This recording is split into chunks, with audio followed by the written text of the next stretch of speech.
Έχεις αναρωτηθεί ποτέ γιατί τα όνειρά σου φαίνονται τόσο ζωντανά στη φαντασία, αλλά τόσο μακριά στην πραγματικότητα?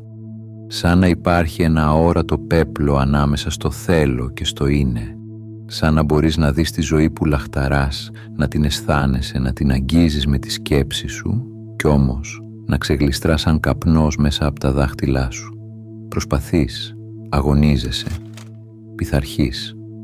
Κι όμως κάτι μέσα σου νιώθει πως ο δρόμος που ακολουθείς δεν σε πηγαίνει εκεί που επιθυμείς, σαν να υπάρχει ένας μηχανισμός που λειτουργεί κάτω από την επιφάνεια, ένας μηχανισμός που δεν υπακούει στην προσπάθεια, αλλά στην κατανόηση, στην εσωτερική ευθυγράμμιση, όχι στη δύναμη της βούλησης. Ο κόσμος γύρω μας μαθαίνει να κυνηγάμε στόχους, επιτυχίες, αναγνώριση, αποδοχή.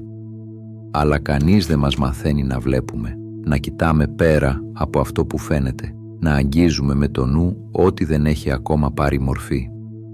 Κι όμως, εκεί, στην άειλη, σιωπηλή περιοχή του νου, ξεκινά κάθε δημιουργία. Η αλήθεια είναι ότι η ζωή δεν μας δίνει αυτό που ζητάμε. Μας δίνει αυτό που είμαστε ικανοί να δούμε. Η συνείδησή μας είναι ο φακός που φωτίζει το αόρατο και ό,τι δεν μπορούμε να αντιληφθούμε, δεν μπορούμε ούτε να το ζήσουμε. Σκέψου το για λίγο. Πόσα πράγματα υπάρχουν γύρω σου που δεν βλέπεις, απλώς επειδή δεν τα περιμένεις.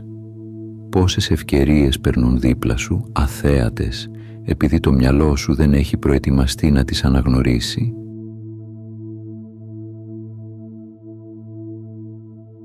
Όλα όσα βλέπεις γύρω σου, κάποτε ήταν απλώς μια ιδέα, ένα σχέδιο στο χαρτί, ένα όραμα που υπήρξε πρώτα μέσα σε κάποιον. Πριν χτιστεί ένας ναός, ένας άνθρωπος τον είχε ήδη δει. Πριν παιχτεί μια μελωδία, κάποιος την είχε ήδη ακούσει μέσα του. Πριν γραφτεί ένα βιβλίο, ο συγγραφέας είχε ήδη ζήσει την ιστορία στο μυαλό του. Η δημιουργία δεν ξεκινά ποτέ από την ύλη. Ξεκινά από την νόηση, από την αόρατη κίνηση της σκέψης που γεννά μορφές. Κάθε τι που υπάρχει, το σπίτι που κατοικείς, ο δρόμος που περπατάς, ακόμα και το κινητό που κρατάς, ήταν κάποτε σκέψη. Και αυτή η σκέψη, όταν ποτίστηκε με πίστη και συναίσθημα, πήρε σχήμα, βάρος και ζωή. Η πρώτη δημιουργία λοιπόν είναι εσωτερική. Είναι η στιγμή που ο νους συλλαμβάνει την εικόνα. Η δεύτερη είναι εξωτερική, όταν η εικόνα αυτή αποκτά υπόσταση στον φυσικό κόσμο. Και ανάμεσα σε αυτές τις δύο πράξεις της ύπαρξης βρίσκεται ο πιο ιερός μηχανισμός που διαθέτει ο άνθρωπος, η φαντασία.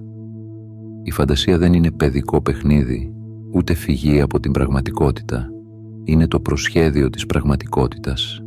Είναι ο τρόπος με τον οποίο η συνείδηση απλώνεται μπροστά της και δημιουργεί χάρτες του μέλλοντος.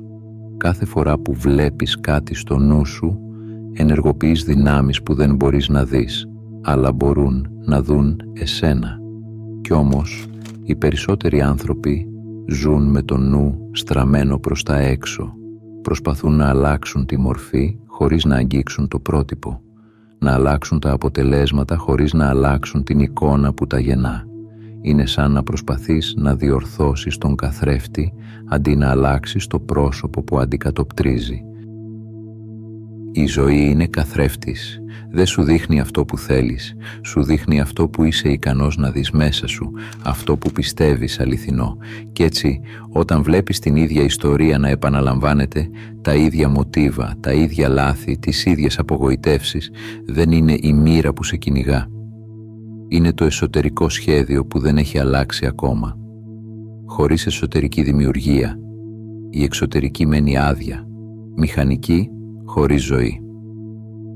Όπως ένας αρχιτέκτονας που προσπαθεί να χτίσει χωρίς σχέδιο, έτσι και εμείς προσπαθούμε να χτίσουμε τη ζωή χωρίς να έχουμε πρώτα οραματιστεί τη μορφή της.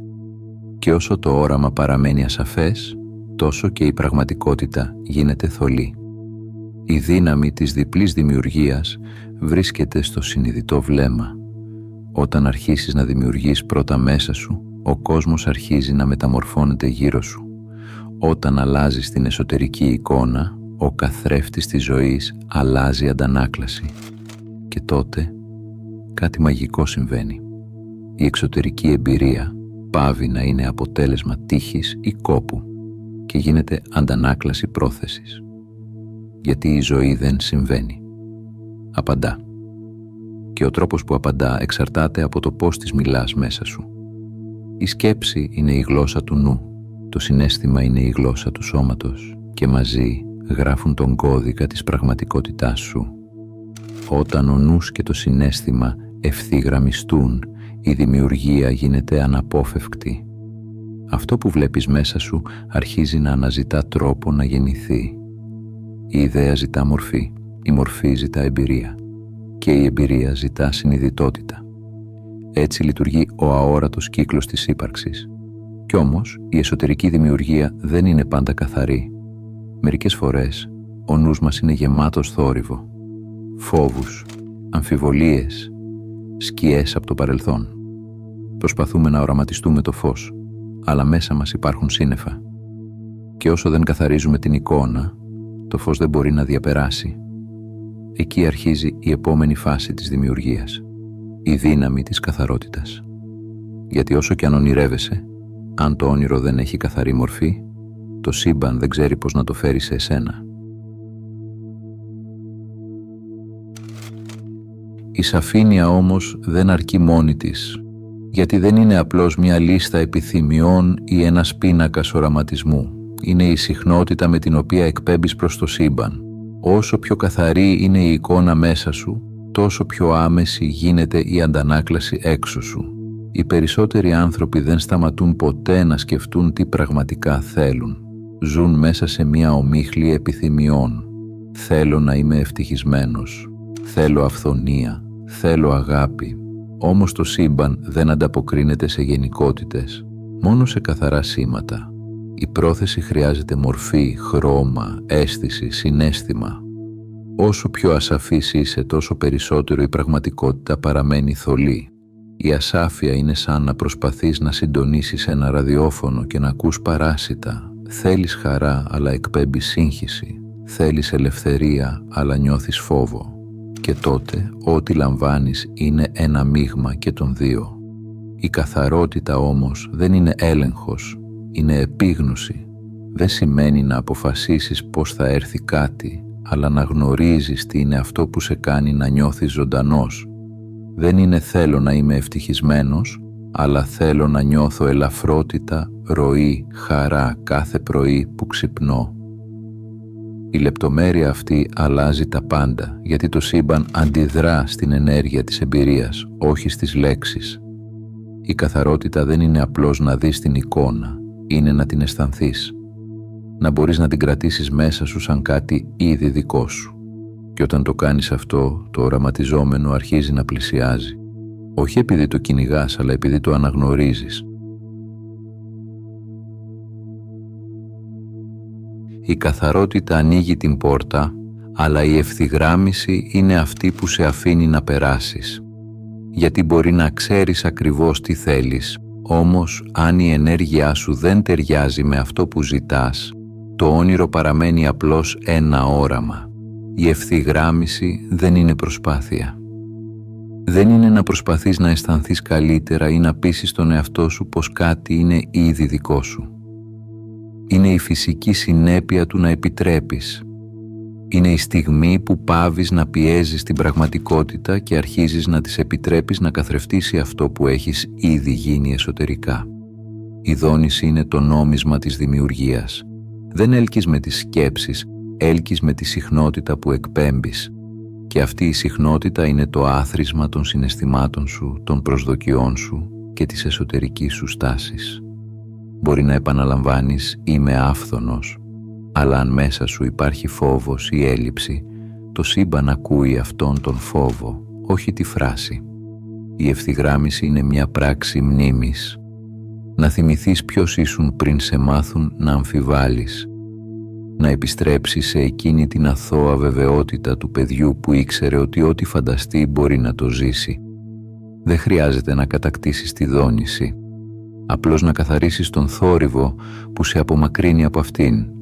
Όταν είσαι ευθυγραμμισμένος δεν αναρωτιέσαι αν θα συμβεί. Ξέρεις ότι ήδη συμβαίνει στο αόρατο επίπεδο πριν εκδηλωθεί στο ορατό. Και τότε τα σημάδια αρχίζουν να εμφανίζονται. Μικρές συγχρονικότητες, ανεξήγητες συναντήσεις, στιγμές που νιώθεις πως το σύμπαν σου ψιθυρίζει, συνέχισε.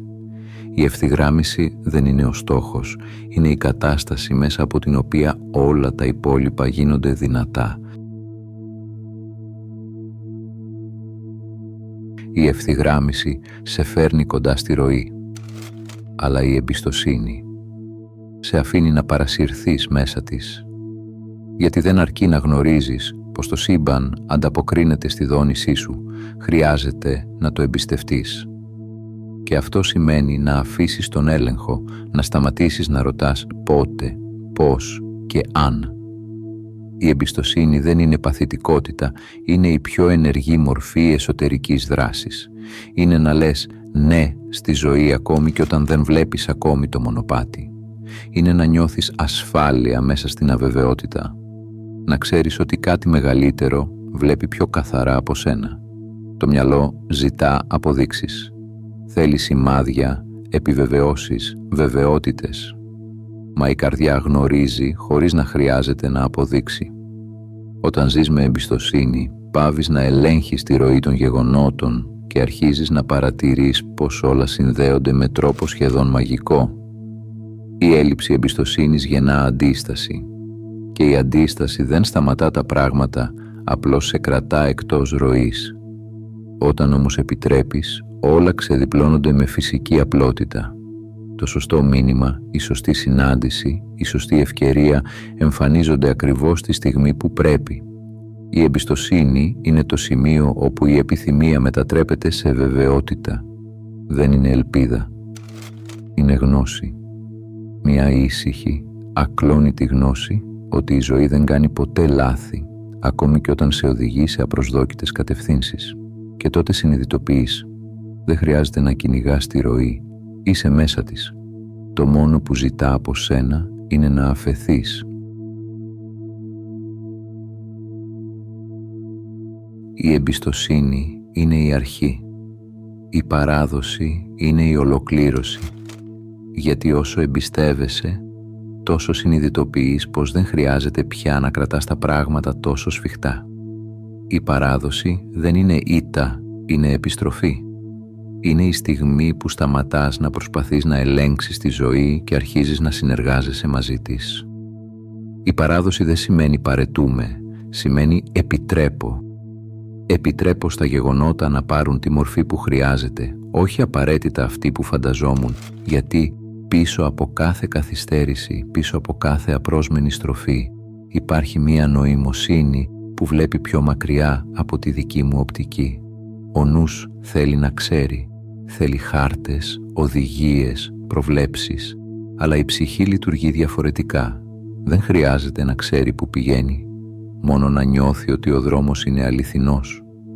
Η παράδοση είναι η τέχνη του να ζεις, χωρίς να κρατάς τα χέρια σου σφιγμένα γύρω από το αποτέλεσμα. Όταν παραδίνεσαι, πάβεις να αντιστέκεσαι στη ροή και τότε η ζωή αρχίζει να σου φέρνει πράγματα που δεν θα μπορούσες ποτέ να έχεις προγραμματίσει.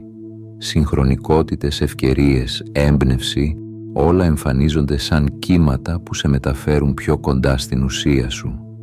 Η παράδοση είναι η πιο βαθιά μορφή δύναμης, γιατί μόνο όποιος δεν φοβάται να χάσει μπορεί πραγματικά να δεχτεί. Και εκεί, μέσα στη σιωπή της παράδοσης, γεννιέται η αληθινή μαγεία. Η στιγμή που το σύμπαν ανασένει μέσα σου και εσύ μέσα σε αυτό.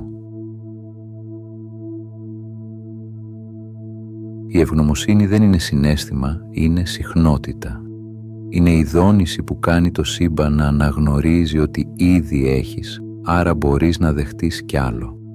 Όταν ευχαριστείς, ακόμη κι αν τίποτα δεν φαίνεται να αλλάζει, δηλώνεις ξεκάθαρα: έχω ήδη αρκετό φως για να δω το δρόμο.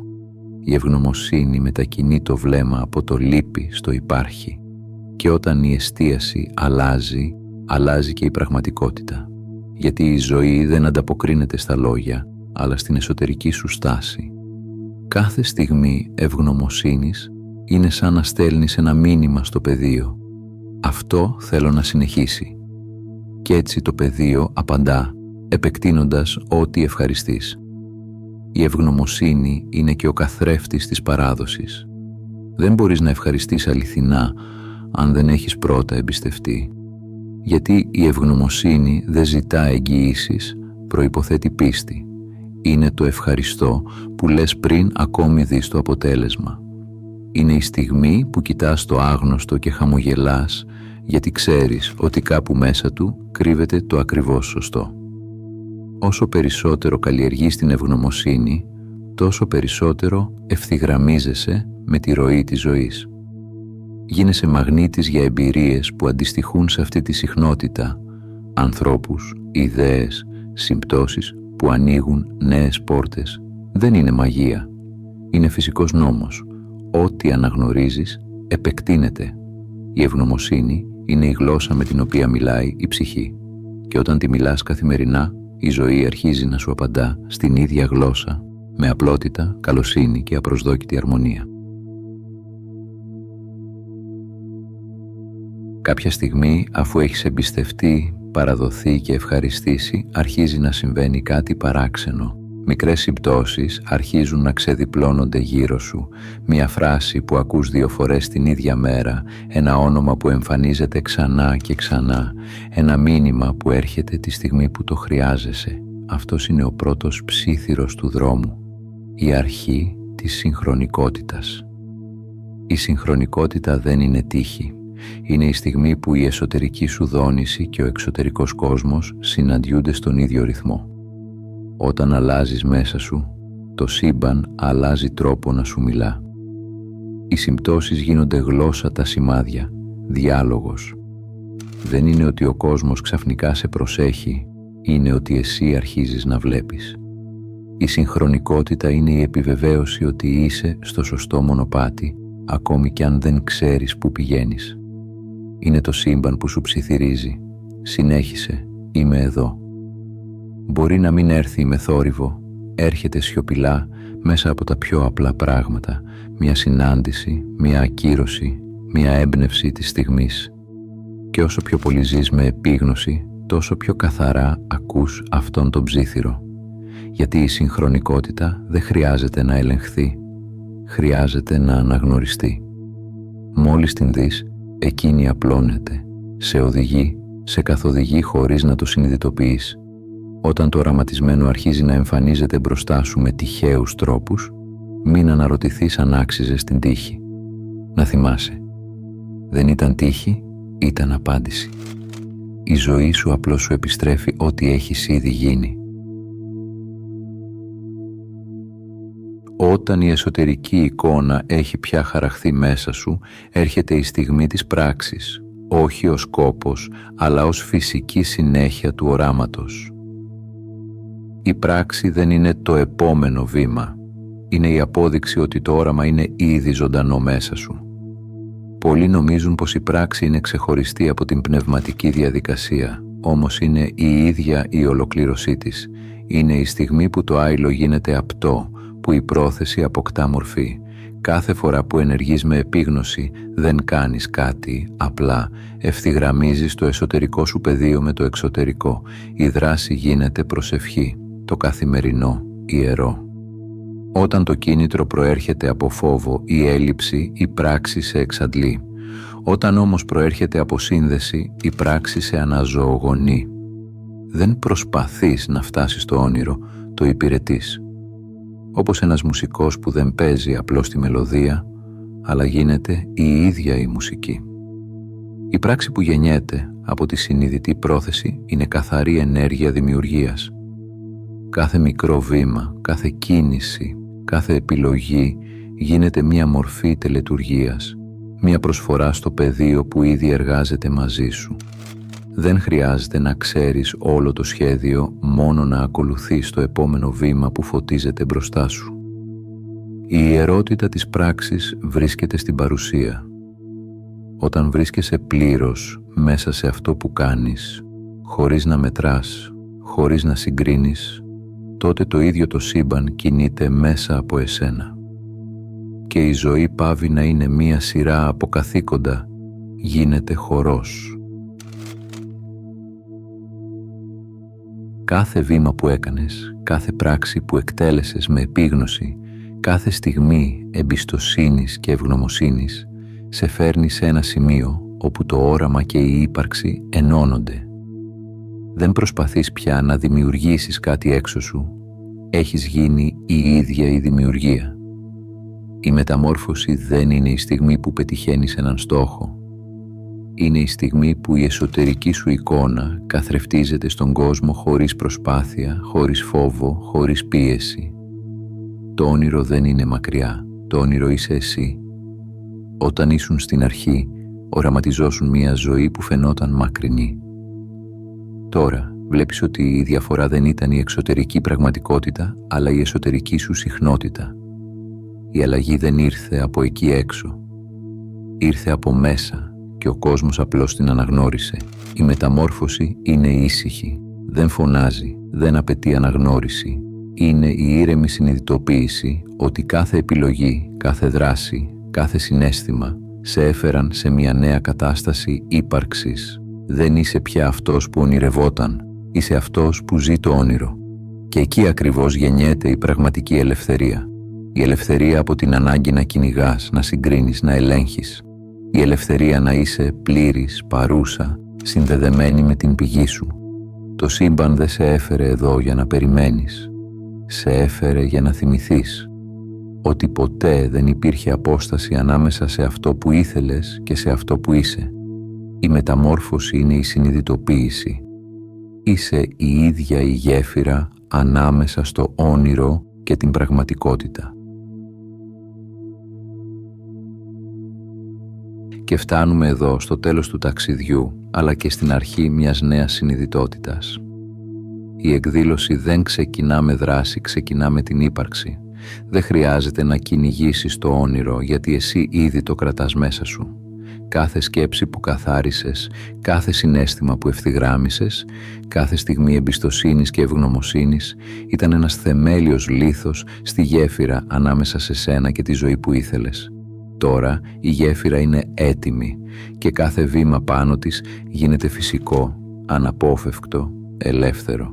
Η εσωτερική δημιουργία είναι η κατανόηση ότι δεν υπάρχει διαχωρισμός ανάμεσα στο εγώ και το πέραν, ότι η ζωή δεν συμβαίνει σε σένα, συμβαίνει μέσα από σένα. Η συνείδησή σου είναι το αρχιτεκτονικό σχέδιο, η εσωτερική σου συχνότητα, ο χρωματισμός και η μορφή. Και κάθε εμπειρία που συναντάς είναι η εκδήλωση αυτού του σχεδίου, στο χρόνο και στον χώρο. Δεν χρειάζεσαι τεχνικές ή μυστικά για να το καταλάβεις. Χρειάζεσαι μόνο να θυμηθείς ποιος είσαι. Η ίδια η δημιουργία, ήδη ζωντανή, ήδη πλήρης. Κάθε επιθυμία που είχες ήταν μία υπόδειξη της δικής σου εσωτερικής πραγματικότητας, όχι κάτι που έλειπε. Η εκδήλωση δεν είναι το τέλος. Είναι η φυσική συνέπεια του να είσαι εσύ, πλήρης, συνειδητός και ανοιχτός. Και έτσι το ταξίδι τελειώνει όπως ξεκίνησε, με μια αλήθεια τόσο απλή όσο και βαθιά. Δεν χρειάζεται να φτάσεις πουθενά. Δεν χρειάζεται να κυνηγήσεις τίποτα. Είσαι ήδη η εκδήλωση. Ζεις ήδη τη ζωή που πάντα ονειρευόσουν. Αν έφτασες μέχρι εδώ, θέλω να σου πω ένα μεγάλο ευχαριστώ που ήσουν συνοδοιπόρος στο ταξίδι μου. Αν έμαθες κάτι από αυτό το βίντεο, μπορείς να πατήσεις like, να κάνεις εγγραφή ή να αφήσεις κάποιο σχόλιο. Αν πιστεύεις ότι αυτό το βίντεο μπορεί να βοηθήσει κάποιον, μοιράσου το μαζί του.